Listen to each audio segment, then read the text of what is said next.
പുസ്തകത്തിൻ്റെ ഉദ്ദേശം ദാവീദിൻ്റെ മകനും ഇസ്രായേൽ രാജാവുമായ സോളമൻ്റെ സുഭാഷിതങ്ങൾ. മനുഷ്യർ ജ്ഞാനവും പ്രബോധനവും ഗ്രഹിക്കാനും ഉൾക്കാഴ്ച തരുന്ന വാക്കുകൾ മനസ്സിലാക്കാനും വിവേകപൂർണമായ പെരുമാറ്റം, ധർമ്മം, നീതി, ന്യായം എന്നിവ ശീലിക്കാനും സരളഹൃദയർക്ക് വിവേകവും യുവജനങ്ങൾക്ക് അറിവും വിവേചനാശക്തിയും പ്രദാനം ചെയ്യാനും വിവേകിയെ ശ്രദ്ധിച്ചു കേട്ട് അറിവ് വർദ്ധിപ്പിക്കാനും ധാരണാശക്തിയുള്ളവൻ പഴമൊഴി, അലങ്കാരപ്രയോഗം, ജ്ഞാനികളുടെ സൂക്തങ്ങൾ, അവരുടെ കടങ്കഥകൾ എന്നിവ ഗ്രഹിക്കാൻ തക്ക കഴിവ് നേടാനുമത്രേ ഇവ. ദൈവഭക്തിയാണ് അറിവിൻ്റെ ഉറവിടം.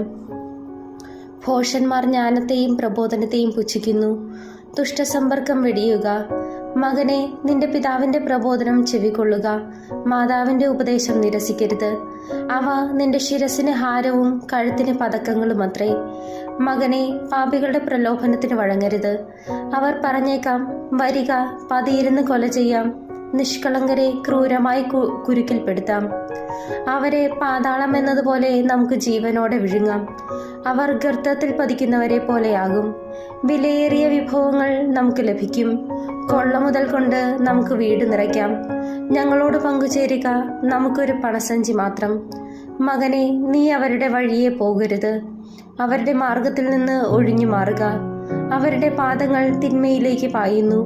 ചോര ചിന്താൻ അവർ വെമ്പൽ കൊള്ളുന്നു. പക്ഷി കാണുകെ അതിന് വല വയ്ക്കുന്നത് നിഷ്ഫലമാണല്ലോ.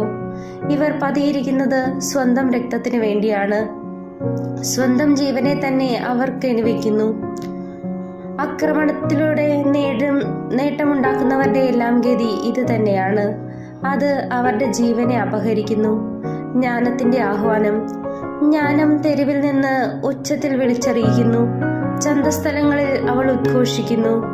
കോട്ടമുകളിൽ നിന്നുകൊണ്ട് അവൾ പ്രഖ്യാപനം ചെയ്യുന്നു. നഗര കവാടങ്ങളിൽ നിന്ന് അവൾ സംസാരിക്കുന്നു. ഭോഷരെ, നിങ്ങൾ എത്ര നാൾ ഭോഷരായി തുടരും? എത്ര നാൾ പരിഹാസകർ പരിഹാസത്തിൽ ആഹ്ലാദിക്കും? മൂഢർ അറിവിനെ നിന്ദിക്കുകയും ചെയ്യും. എൻ്റെ ശാസന ശ്രദ്ധിക്കുക. എൻ്റെ ചിന്തകൾ ഞാൻ നിങ്ങൾക്ക് പകർന്നു തരാം. എൻ്റെ വാക്കുകൾ ഞാൻ നിങ്ങൾക്ക് മനസ്സിലാക്കി തരാം. ഞാൻ വിളിച്ചിട്ടും നിങ്ങൾ ശ്രദ്ധിക്കാൻ വിസമ്മതിച്ചു. ഞാൻ കൈനീട്ടിയിട്ടും ആരും ഗവനിച്ചില്ല. നിങ്ങൾ എൻ്റെ ഉപദേശം അപ്പാടെ അവഗണിക്കുകയും എൻ്റെ ശാസന നിരാകരിക്കുകയും ചെയ്തു. അതിനാൽ ഞാനും നിങ്ങളുടെ അനർത്ഥത്തിൽ നിങ്ങളെ പരിഹസിക്കും. പരിഭ്രാന്തി നിങ്ങളെ പിടികൂടി കൊടുങ്കാറ്റ് പോലെ പ്രഹരിക്കുമ്പോൾ, അത്യാഹിതം ചുഴലിക്കാറ്റ് പോലെ വന്നെത്തുമ്പോൾ, ദുരിതവും വേദനയും നിങ്ങളെ ബാധിക്കുമ്പോൾ ഞാൻ നിങ്ങളെ പരിഹസിക്കും. അപ്പോൾ അവർ എന്നെ വിളിക്കും, ഞാൻ വിളി കേൾക്കുകയില്ല. ജാഗരൂകതയോടെ എന്നെ അന്വേഷിക്കും, കണ്ടെത്തുകയില്ല. അവർ അറിവിനെ വെറുത്ത് ദൈവഭക്തിയെ നിരാകരിച്ചു. അവർ എൻ്റെ ഉപദേശം അവഗണിക്കുകയും എൻ്റെ ശാസന പുച്ഛിക്കുകയും ചെയ്തു. അതിനാൽ അവർ സ്വന്തം പ്രവൃത്തികളുടെ പ്രതിഫലം അനുഭവിക്കും. സ്വന്തം തന്ത്രങ്ങളിൽ മടുപ്പ് തോന്നുകയും ചെയ്യും. എന്നെ വിട്ടകലുന്നത് മൂലം ശുദ്ധഹൃദിക്കാർ മൃതപ്പെടുന്നു. ഭോഷരുടെ അലംഭാവം തങ്ങളെ തന്നെ നശിപ്പിക്കും.